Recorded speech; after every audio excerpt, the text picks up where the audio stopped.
Pues efectivamente, el tema de la soledad es una preocupación enorme hoy en día. Te podría contar casos de todo tipo, clase y condición que te sorprenderían. Por ejemplo, Japón, para que tú veas, Cristina, qué caso tan extremo, hay gente que delinque a propósito, porque como la sensación de soledad es tan terrible, prefiere estar en la cárcel acompañado que estar Madre solo en su mía. casa. Y haces cosas Madre. no graves, pero haces cosas pequeñas, pero ya tienes tu grupo con el que comes, tu grupo con el que estás en las actividades de la cárcel. Es decir, es que esta noticia cuando la leí hace un par de años me estremeció. Y la Madre soledad se ha mía. convertido en un tema terrible. Yo fui consciente de esto, Cristina, hace 2 años o 2 años y medio que fui a un viaje a Colombia y di una conferencia por la mañana a unos 500 chicos de entre 15 y 25 años, luego a padres y profesores y luego a terapeutas. Y entonces les pregunté, les hice preguntas, como había tanta gente, que les escribían en un papel, me las trajeron y cuando estaba yo en el escenario fui leyendo las diferentes papeles y muchísimo salía: me siento solo, estoy solo, el vacío de la soledad, por favor habla de qué hacemos cuando estamos solos. Me llevé los papeles al hotel y por la noche revisé todas las cosas que habían escrito y más de la mitad trataban de ese sentimiento de soledad. Y al día siguiente, en una conferencia que donde había mucha de esta gente que volvía, dediqué media hora a hablar solamente de este asunto. ¿Por qué me preocupa tanto? Porque decir que me siento solo en una sociedad donde estamos más hiperconectados que nunca da cierta vergüenza. Es decir, hasta te sientes un poco culpable, como si fuera tu culpa el no estar Sí, el no rodeado estar de integrado gente. socialmente, el no estar acompañado. Sí, parece que es la culpa de uno. Me parece que es la culpa de uno y entonces cuando ya mezclas culpa con soledad, eso es una rampa deslizante hacia la depresión. Ten en cuenta, Cristina, y te voy a decir una barbaridad, pero me vas a entender, no hay nadie que haya intentado quitarse la vida o que se la haya quitado de verdad en la historia que no se sintiera solo. Esa es una de las cosas más, por eso para mí la soledad es el principal factor de riesgo para las enfermedades mentales. Desde la soledad, desde la depresión, la ansiedad o los trastornos más severos, incluso una vida en la que tu vida pierde sentido y estás dispuesto a casi cualquier cosa. ¿Tú Y dirías, como psiquiatra y a lo largo de tu experiencia estos años, que la soledad se incrementa o por el contrario, gracias en fin, a la hiperconectividad y a las posibilidades sociales, está reduciendo este cáncer social? Bueno, pues mira, uno pensaría de un primer momento que debido a la hiperconectividad la gente está menos sola, pero es que las cifras en gente joven, que son los que están más enganchados a la pantalla, no dejan de crecer. Tú dices un 26,5, yo he leído cifras terribles durante la pandemia de los jóvenes que han estado enganchados a la pantalla las 24 horas del día. La soledad se ha convertido en un problemón, es decir, para mí, de hecho hay ministerios, hay diferentes países del mundo donde se han creado ministerios dedicados únicamente a la soledad en los últimos años. ¿En Porque la serio? soledad... Sí. Bueno, Japón es uno de ellos, por ejemplo, pero hay más países que han decidido crear un ministerio dedicado a la gente sola. Y hay asociaciones interesantísimas. Es que hice un estudio sobre ello durante la pandemia y escribí 50 páginas, que si hay alguno así que interesado que me lo diga, que se lo mando. Pero, por ejemplo, actividades de adopta una persona, dale a alguien que te acompañe, no te sientas solo, gente que te da abrazos, porque la sensación de soledad, por ejemplo, en Inglaterra es tan terrible. Inglaterra es uno de estos países con el tema del ministerio de la soledad, que han empezado a ver que es una de las principales causas de enfermedad en los países del primer mundo. ¿Por qué?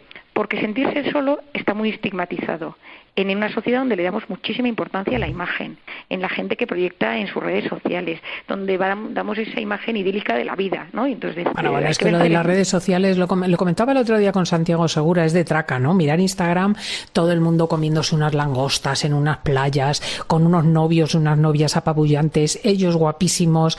O sea, realmente el sufrimiento, la soledad están proscritos de la imagen pública y es toda una inmensa Efectivamente. mentira. Bueno, yo me acuerdo cuando estuve rotando durante la residencia, estuve en Londres, había un psiquiatra especializado solo en quitar el estigma de la depresión. Y me acuerdo que estuve en una conferencia suya, dedicada a los medios, en la que hablaba que el principal tema de muchos problemas psicológicos es el estigma. Bueno, pues igual que la depresión durante años fue un estigma, es decir, nadie se atrevía a decir que estabas con depresión y que tenías un familiar con depresión, parecía una cosa terrorífica, ahora pasa con la soledad. Es decir que te sientes solo en un mundo donde al alcance de un clic puedes quedar con alguien, puedes tener relaciones sexuales con alguien, puedes ir a un plan, puedes hacer de todo. Parece que el problema lo tienes tú. Y entonces, ¿qué es lo que yo veo, Cristina? Lo primero es que las redes sociales te dan una sensación de que estás acompañado, pero es ficticio, es fake. Es decir, no sabes la cantidad de gente, y esto quizá te sorprenda a ti, que tiene dobles y triples roles o identidades en las redes. En uno es mujer, en otro es hombre, en otro es joven, en otro es mayor. Es decir, porque eso te divierte, está rodeado de un círculo, en uno vas, pues hay gente que en las redes que intenta encontrar pareja o que quiere ligar o tener relaciones sexuales, que no tiene su verdadera identidad porque le divierte esa parte social que es toda mentira. ¿Qué pasa? Que todos esos chispazos de dopamina que generan las redes y tal, a la larga crea una sensación de enorme frustración y soledad. Por otro lado, hay una cosa que es interesantísima, que a mí cuando hice este estudio me pareció brutal y que de hecho lo hablo en el segundo libro, que es el dolor social. O sea, cuando descubrí el concepto del dolor social me pareció apasionante.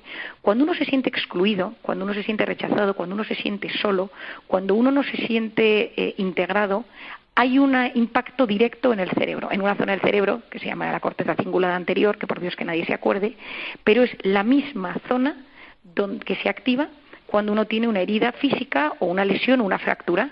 Es decir, la soledad tiene el mismo impacto en el cerebro, sentirse excluido, solo, poco apoyado, que tener una herida, que tengas un accidente de coche, que te den un golpetazo. Sí. Entonces, eso tiene un impacto a nivel físico. Y por otro lado, otro de los problemas que tenemos es que cuando estás solo, estás muchas veces en estado de alerta, porque no consigues relajarte, no consigues disfrutar de absolutamente nada, estás metido en esa soledad. Por supuesto, Cristina, estamos hablando todo el rato de la soledad impuesta, no de la soledad que uno busca cuando de repente... elegida. Por último, en estos últimos 2 minutos te quería pedir algunos consejos, porque este programa del municipio de Barcelona tiene su interés en el sentido de mover a la gente no a meterse en las redes, no a jugar vaya usted a saber a qué juegos, sino a acudir a cursos de lectura, a centros cívicos, o sea, verdaderamente fomentar el hecho de toparse con otros seres humanos. ¿Tú qué le dirías a una persona que nos está oyendo y que dijese, pues mira, Marian está tocando un tema que a mí me afecta? Bueno, lo primero es que uno lo reconozca, y a veces reconocerlo es escribirlo en un papel con lápiz y papel, boli y papel, y decir, me siento solo. Es decir, verbalizar o expresar un sentimiento que cuesta mucho reconocer. Lo segundo es preguntar quién es la persona más cercana a la persona de mi entorno a la que yo puedo acudir ahora mismo para sentirme acompañado o querido. Y Cristina, tengo unos segundos, pero te quiero contar una anécdota que me pasó hace unos meses.